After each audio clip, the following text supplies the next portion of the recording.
आकाशातून काळ्या रंगाचे अशुभ कावळे काव काव ओरडत उडताना दिसत होते.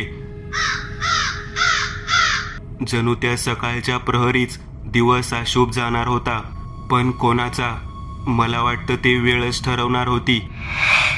एक सरळ मार्गी सिमेंटचा रस्ता दिसत होता. रस्त्याच्या दोन्ही तर्फे कमरे इतकं वाढलेलं हिरवं गवत होतं.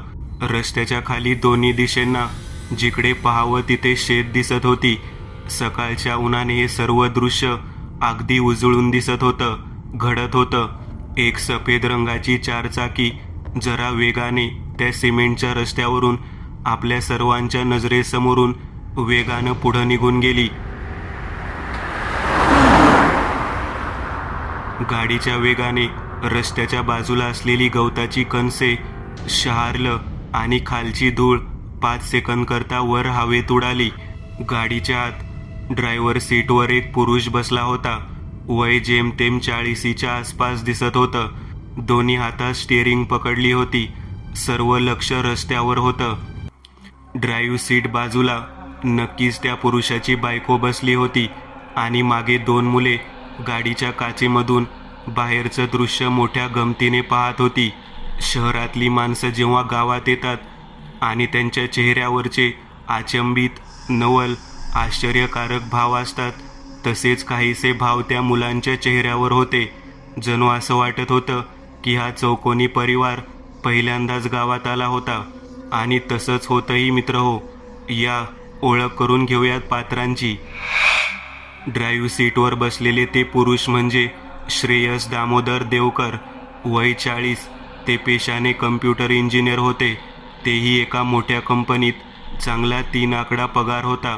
त्यासहितच वडील वारले ते अकाउंटमध्ये लाखो रुपये ठेवूनच, ज्याने पैशाची काही कमी नव्हती. दर महिना पगार व्हायचा तो वेगळा.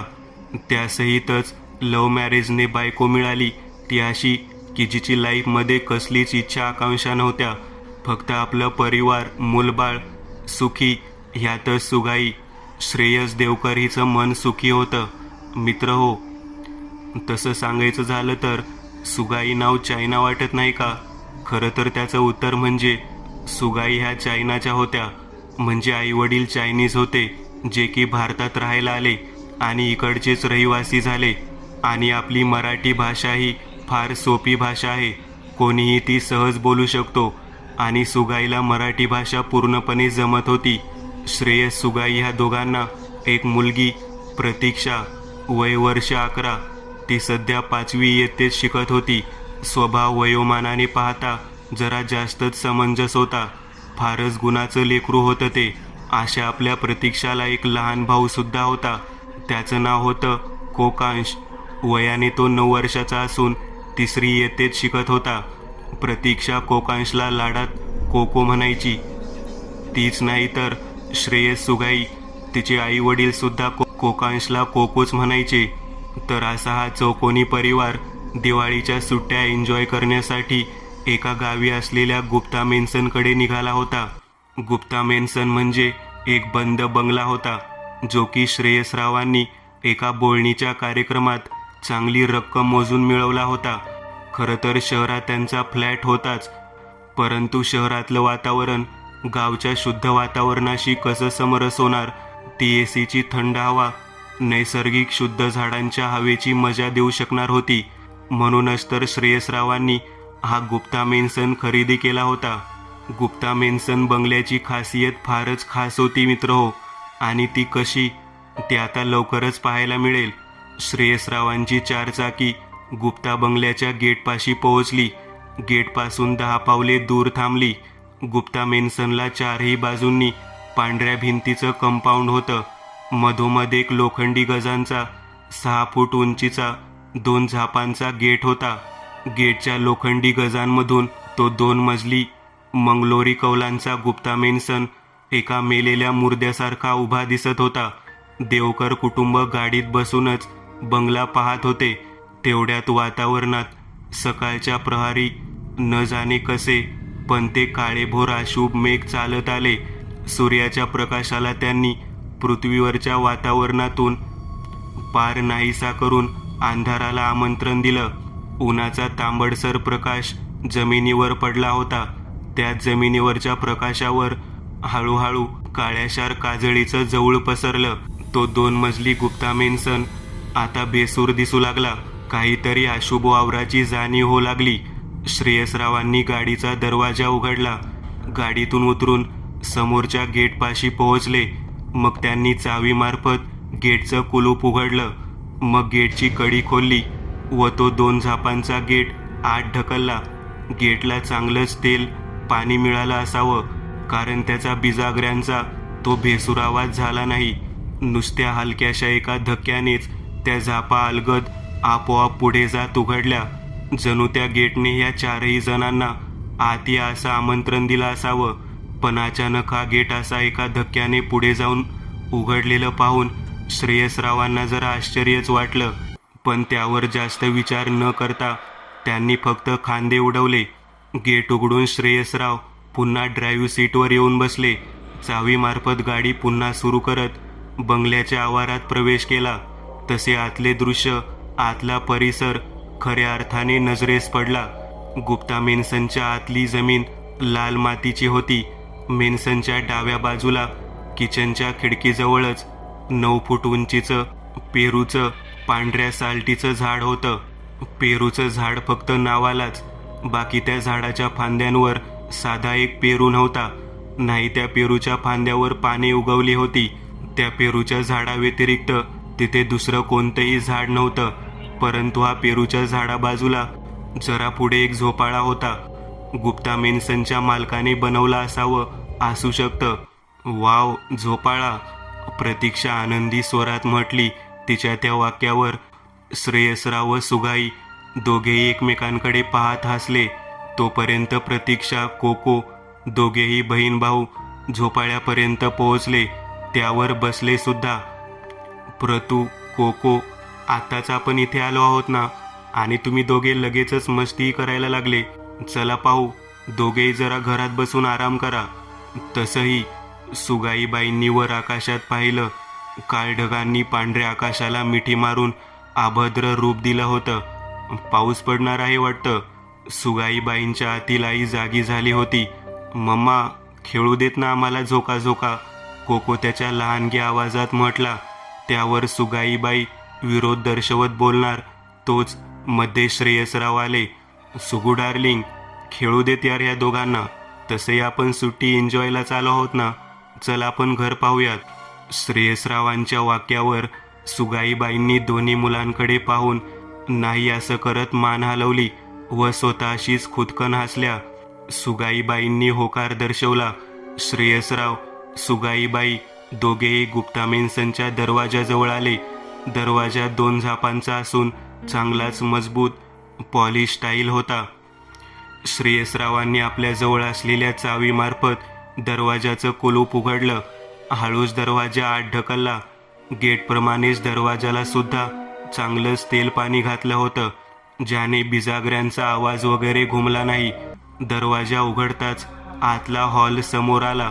सुगू, चल आत जाऊ, श्रेयसराव सुगाईबाईंना म्हणाले. श्रेयसराव, सुगाईबाई दोघेही गुप्ता मेन्सन बंगल्याचा हॉल पाहत हळूच दरवाजातून चालत आत आले. बाहेर जवळ पडल्याने हॉल जरा अंधारहीत बुडाला होता. त्यातच हॉलमध्ये मंद असा गारठा जाणवत होता. काळोख असल्याने सोफा, टिपॉय, टेबल्स इत्यादी फक्त आकृत्यांवरूनच ओळखून येत होते. खूप अंधार आहे नाही, थांब हा, मी स्विचबोर्ड शोधतो, श्रेयसराव म्हणाले व स्विचबोर्ड शोधू लागले. सुगाईबाई दरवाजापासून फक्त 5 पावले आत हॉलमध्ये उभ्या होत्या. सुगाईबाईंच्या मागून उघड्या दरवाजातून बाहेरचा मंद असा काळभोर जवळधारी प्रकाश आत येत होता. त्याच प्रकाशात सुगाईबाईंची काळीशार सावली फरशीवर त्यांच्या पुढ्यात पडली होती. पण हे काय, सुजाताबाई तर तिथे एकट्याच उभ्या होत्या ना. मग ही दुसरी काळीशार सावली कोणाची, जी की सुगाईबाईंच्या काळ्या सावली बाजूला दिसत होती. सुगाईबाईंची भिरभिरती नजर येऊन आपल्या सावलीवर पडली. तसा त्यांना आपल्या सावली बाजूला अजून एक काळीशार सावली उभी दिसली. त्यासहितच मागे कोणीतरी उभा असल्याची जाणीव तीव्र स्वरूपात जाणवत होती. सुगाईबाईंनी भीतच घशावाटे औंढा गिळला. हळूच डोळ्यांच्या कडेने बुबळ सरकवून मागे पाहण्याचा निष्फळ प्रयत्न केला, परंतु मागचं त्यांना दिसलं नाही. परंतु कॅमेरा अँगल त्यांच्या त्या भेदरलेल्या, घाबरलेल्या चेहऱ्यासमोर होती, ज्याने त्यांच्या डाव्या कानामागून पुढे पाहता दरवाजाच्या उघड्या चौकटीत एक काळीशार आकृती उभी दिसती. ती आकृती पाहता एका स्त्रीची होती, पण जिवंत मुळीच नव्हे बरं का, कारण तिचं रूपच असं होतं. तिच्या डोक्यावरचे काळेशार केस दोन्ही खांद्यावरून खाली लोंबत होते. चेहरा प्रेताळ चुना पोतला होता. डोळ्यांच्या जागी काळ्या काजळाचे काळसर वर्तुळ होते. त्या वर्तुळात 2 काळे बुबळ व त्यात मनेरी बाहुल्यामय ठिपके होते. ओठ फाटले होते. जबड्यातले काळेशार दात विचकत ते ध्यान आपल्या सर्वांकडे म्हणजेच सुगाईबाईंना पाहत हसत होतं. सुगाईबाईंच्या मनाला जाणवणारी ती संवेदना, ती जाणीव खरी होती, पण मागे जिवंत असं काही उभं होतं. हे मुळीच न पटणाऱ्यांमधली बाब होती, कारण ते अभद्र अवतार पाहता कोण म्हणेल हा मनुष्य, ही स्त्री जिवंत आहे. परंतु म्हणे त्यांना जर कोणाला आपलं अस्तित्व दाखवायचं असेल तर त्याची जाणीव त्या माणसाला होते. ते करवतात. तसंच सुगाईबाईंना ते ध्यान आपल्या अस्तित्वाची चाहूल तर लावून देत नव्हतं ना. सुगाईबाईंनी पायाच्या तळव्याची प्रथम हालचाल केली. त्या हळूच मागे वळणार, तोच तेवढ्यात हवेचा एक झोका वेगानं मागून आला. त्यांच्या पूर्ण शरीरावर आदळला. केस झपकन वर उडाले. त्या हवेच्या शहाऱ्याने सुगाईबाईचं सर्व शरीर मुळाच्या देठापासून शहारून उठलं. हळूच मागे वळून पाहण्याऐवजी त्या अचानक वेगाने मागे गिरकी घेत वळल्या, आणि जसं मागे वळल्या त्या क्षणी त्यांच्या नजरेला पटकन ते भयभीत करणाऱ्यांमधलं दृश्य दिसलं. सुगाईबाईंच्या अगदी चेहऱ्यासमोर तो प्रेताळ चुना पोतलेला, डोळ्यांच्या जागी काळ्या काजळाचे काळसर वर्तुळ, आणि त्या वर्तुळात 2 सफेद बुबळ व त्यात मनेरी बाहुल्यामय ठिपके होते. ते डोळे थंड नजरेने एकटक सुगाईबाईंनाच पाहत होते. त्या चेहऱ्यावरचे ओठ फाटले होते.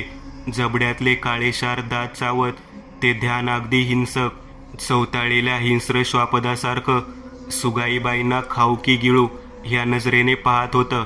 अचानक दिसलेल्या ह्या दृश्याने सुगाईबाईंचं अवसान गळाले. ही काहीतरी भूतप्रेत, पिशाच असंच काहीतरी ध्यान आहे हे कळून न यायला त्या काही लहान होत्या, जे त्यांना समजणार नाही. ह्या अचानक मतिगुंग करणाऱ्या घडलेल्या प्रसंगाने सुगाईबाईंचा बीपी हाय झाला. कपाळावर घाम जमा झाला. डोळ्यांसमोर त्या स्त्रीचा भयप्रद चेहरा गोल गोल भिंगू लागला व सुगाईबाईंच्या डोळ्यांसमोर अंधारी आली. त्या जागेवरच कोसळल्या, बेशुद्ध झाल्या. रात्री 8:30. श्रेयसराव, प्रतीक्षा, कोको तिघेजण चिंताग्रस्ती चेहऱ्याने आपल्या सर्वांकडे पाहत होते. म्हणजेच खाली एक बेड होता. त्यावर मऊ लुसलुशीत पांढरट गादी होती. त्यावर एका उशीवर बेशुद्ध अवस्थेतल्या सुगाईबाईंचं डोकं ठेवून त्यांना झोपवलं होतं. मिटलेले डोळे, भीतीने जरासे खेचलेला चेहरा, बंद ओठ अशा सुगाईबाईंना सर्वजण बेशुद्ध अवस्थेतून जाग येण्याची वाट पाहत होते. डॉक्टर तपासायला आले होते. सर्व काही तपासण्या झाल्या. बीपी, हेल्थ वगैरे सर्व काही ठीकठाक होतं. मग एक इंजेक्शन देऊन व काहीतरी भीतीदायक दृश्य पाहून बेशुद्ध झाले आहेत. काळजी करण्यासारखं काही नाही, थोडी काळजी घ्या असं सांगून निघून गेले होते. सुगाईबाई बेशुद्ध होऊन 7 तास उलटून गेले होते, पण अद्याप जाग येण्याची कुठली चिन्हे दिसून येत नव्हती. देवकर कुटुंब दिवाळीच्या सुट्टी एन्जॉय करण्यासाठी गुप्ता मेन्सनवर मोठ्या आनंदासहित आली होती. पण त्या गुप्ता मेन्सनची खासियतच अशी होती की इथे आनंदाला थारा नव्हता. तसंही मी म्हटलंच होतं, गुप्ता मेन्सनची एक खासियत होती, ती हीच बरं का. हळूहळू जशी वेळ सरणार होती तशी ती भय उत्पादित कारनाम्यांची खासियत आता ह्या तिघांनाही कळून येणार होती, ज्यापासून हे मानवी जीव आजान होते. पप्पा, मम्मीला काय झालंय? ती काही बोलत का नाहीये? आम्ही झोक्यावर बसलो म्हणून ती रागावलीये का आमच्यावर? लहानगा कोको दुःखी भावनांहित स्वरात उच्चारला. त्याच्या डोळ्यात त्याच्या लाडक्या मम्मासाठी अश्रू जमा झाले होते.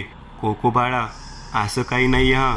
श्रेयसरावांनी कोकोच्या डोळ्यांतून बाहेर आलेल्या अश्रूंना पुसलं व पुढे म्हणाले, मम्मा लवकरच शुद्धीवर येईन. तोपर्यंत तुम्ही दोघे आपण सोबत आणलेलं जेवणाचं पार्सल उघडून जेवण करून घ्या. श्रेयसराव अगदी प्रेमळ स्वरात म्हटले. त्या लहानग्या मुलाच्या मनाची अवस्था काय असेल हे त्या बापाला ठाऊक होती. श्रेयसरावांनी प्रतीक्षाकडे पाहिलं व नजरेनेच खुणावत तिला कोकोला बाहेर घेऊन यायला सांगितलं. प्रतीक्षा फार गुणाची लेक होती. त्या 12 वर्षाच्या छोकरीला ह्या परिस्थितीला कसं हाताळायचं हे कळत होतं.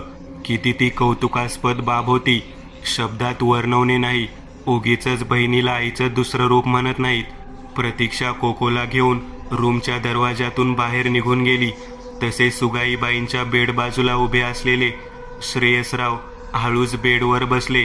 बेडच्या दोन्ही साईडना 2 टेबल लॅम्प्स होत्या, ज्यांच्या छत्रीतून तपकिरी रंगाचा मंद असा प्रकाश खोलीत गूढपणे पसरला होता. श्रेयसरावांनी हळूच आपला हात वाढवला व सुगाईबाईंच्या हातावर ठेवला. तोच तेवढ्यात त्यांच्या हाताला सुगाईबाईंच्या हाताचा स्पर्श अगदी प्रेताप्रमाणे तीव्र थंड असा जहरीला जाणवला. ओ, असं म्हणतच श्रेयसरावांनी आपला हात झटकन मागे घेतला. एक नजर सुगाईबाईंच्या चेहऱ्यावर टाकली तसा त्यांच्या नजरेला सुगाईबाईंच्या चेहऱ्यात आमूलाग्र अविश्वसनीय बदल जाणवला, ज्याची अपेक्षा श्रेयसरावांनी कधीच केली नव्हती. सुगाईबाईंच्या चेहऱ्यावरची कातडी जणू फिकटली होती. त्या चेहऱ्यावरचं रक्त जणू आटलं होतं. डोळ्यांच्या जागी काळेशार वर्तुळे उमटली होती. ओठ रक्त सुकल्यासारखे काळसर काळेशार झाले होते. त्या काळेशार ओठांची चामडी कोठे कोठे फाटलेली दिसत होती. माय गॉड, हे कसं काय झालं? सुगू तर 2 मिनिटं अगोदर एकदम नॉर्मल होती. मग हा बदल? मी डॉक्टरांना पुन्हा कॉल करतो. श्रेयसराव स्वतःशीच असं म्हणतच त्यांनी खिशात हात घातला. मोबाईल बाहेर काढून डॉक्टरांना फोन लावला, परंतु फोन रेंज प्रॉब्लेम दाखवत होतं. म्हणूनच ते चालत खोलीत असलेल्या खिडकीपाशी गेले. बाहेर आकाशात उगवलेला चंद्राचा निळसर प्रकाश 4ही दिशेंना भूतलावर पहारा देत पहुडला होता. त्याच निळसर प्रकाशात खिडकीच्या चौकटीतून पुढे पाहता गुप्ता मेन्सनचा अंधारात बुडालेला सैतानाच्या पांढुरक्या चेहऱ्यासारखा कंपाऊंड आणि वासलेल्या काळशार पोकळीमय जबड्यासारखा बंद गेट दिसत होता. खालची लाल माती जणू रक्त पडून काळशार झाल्यासारखं दिसत होतं. दिवसा भासणारा गुप्ता मेन्सनचा चांगलं दृश्य रात्र होता. भय उत्पादक रूप घेऊन बसलं होतं. श्रेयसराव खिडकीत येऊन उभे राहिले तसा फोनला नेटवर्क मिळाला. Hello doctor. प्रतीक्षा, कोको दोघांनीही पार्सल आणलेलं जेवण डायनिंग टेबलवर ठेवलं होतं. सफेद रंगाच्या प्लास्टिकच्या डब्यामध्ये जेवण पॅक होतं. प्रतीक्षाने एक डब्बा हाती घेतला. हळूच त्याचं झाकण उघडलं. डब्यात मटणाचा रस्सा व 7-8 मटण पीस होते. डब्बा उघडताच मटणाचा खमंग वास आजूबाजूला दरवळू लागला. डॉक्टर, तुम्ही लवकरात लवकर पुन्हा गुप्ता मेन्सनवर या. ॲक्च्युली सुगाईची तब्येत पुन्हा बिघडली आहे. सो प्लीज तुम्ही लवकर या. श्रेयसराव बेडपासून पाठमोरे उभे डॉक्टरांशी फोनवर बोलत होते. त्यांच्या मागे बेडवर बेशुद्ध अवस्थेतल्या सुगाईबाई दिसत होत्या. तोच सुगाईच्या बंद पापण्यानाड डोळ्यांची बुबळे डावीकडून उजवीकडे फिरली आणि नाकपुड्या फुगल्या जात तो मटणाचा वास सुंगू लागला. झपकन अतिवेगाने एकाच वेळेस सुगाईबाईंनी दोन्ही डोळ्यांच्या त्या दुधाळ कवड्यांचे बुबळ उघडले, ज्या बुबळात काळेशार मिरी एवढे बिंदू होते. सुगाईबाई दात विचकत बेसूर भय उत्पादक हसल्या. त्यांच्या तोंडून घोगरा खर्जातला आवाज बाहेर पडला होता, जो नवा होता. त्या आवाजाची लय नवी होती आणि त्या आवाजासहितच सुगाईबाईंचं हे वागणं नवं विचित्र होतं, कारण त्यांच्या शरीरात एक पाशवी भुकेल्या अमानवीय शक्तीचा कणाकणासहितच भयाच्या रोगाने संचार झाला होता. श्रेयसराव एक हात खिडकीच्या चौकटीवर ठेवून डॉक्टरांशी बोलत होते. त्यांचं सर्व लक्ष पुढं होतं. त्यांच्या पाठीमागे काय सुरू आहे ह्याची त्यांना कणभरही जाणीव नव्हती, पण लवकरच तीही पूर्ण होणार होती. सुगाईबाईचं सर्व शरीर बेडवरून बिनआधारासहितच विज्ञानाचे भौतिक नियम धाब्यावर आपटत पायाच्या तळव्यापासून ते डोक्यापर्यंत अगदी एका रेषेत ताठरलेल्या प्रेताप्रमाणे उठून उभं राहिलं. मग सुगाईबाईंनी अगदी एका जनावराप्रमाणे माकडासारखी बेडवरून खाली उडी घेतली व थेट खोलीच्या उघड्या दरवाजातून बाहेर पडल्या. डॉक्टर प्लीज जरा लवकर या, असं म्हणतच निराश काळजीमयी चेहऱ्यानेच श्रेयसरावांनी फोन ठेवून दिला व लागलीच गिरकी घेतली. गिरकी घेताच त्यांच्या चेहऱ्यावर आट्या पडल्या, कारण समोरचा बेड ज्यावर सुगाईबाई झोपल्या होत्या ती जागा रिकामी होती. सुगू, ही सुगू कुठे गेली? काळजीमय स्वरात श्रेयसराव स्वतःशीच म्हणाले. तोच बाहेरून श्रेयसरावांच्या कानांवर कोकोची एक भीतीदायक किंकाळी पडली, जी की हॉलमधून आली होती. काही वेळापूर्वी एका उंच कड्याच्या डोंगर माथ्यावर समर्थ उभे होते. समर्थांपासून 10 पावलांवर जमीन संपून खाली 150 फुटांची खाई होती. पुढे डावी उजवीकडे मोठे मोठे डोंगर, त्यांवर झाडे उगवली होती आणि खाली खाईमध्ये सुद्धा घनगर्द जंगल होतं. रात्र असल्याने डोंगर, जंगलातली झाडे सर्व काळसर भेसूरमय दिसत होतं. उंच कड्यावर रात्रीची थंड हवा बेभान होऊन वाहत होती. समर्थ 2 हात मागे ठेवून विश्राम पावित्र्यात उभे होते. हवेने त्यांचा खालचा गुडघ्यापर्यंत येणारा सदऱ्याचा भाग फडफड करत उडत होता. समर्थ कोणत्या तरी गहाण विचारात बुडाले होते. त्यांच्या मागून मेनका, गबलू दोघेही चालत आले.